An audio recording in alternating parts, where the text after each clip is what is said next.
وزارت اطلاعات و فرهنگ در هفته گذشته. سرپرست وزارت اطلاعات و فرهنگ در مراسم تجلیل از روز جهانی زبان مادری بیان داشت: هیچ کس نمیتواند برای منفعت شخصی و سیاسی خویش مردم را به زبانها تقسیم نماید. دیدار ملا خیرالله خیرخواه، سرپرست وزارت اطلاعات و فرهنگ، در دفتر کاریش با تعدادی از ناشنوایان کشور.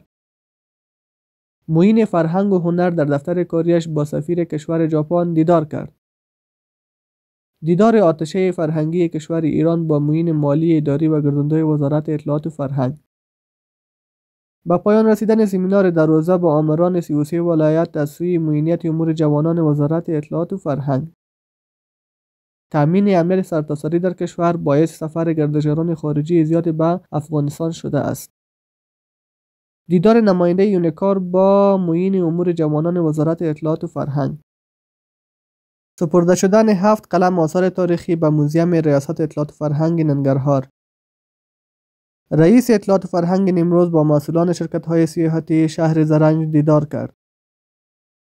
دیدار رئیس اطلاعات و فرهنگ ولایت فاریاب با مسئول حقوق بشر دفتر یونما برای زون شمال.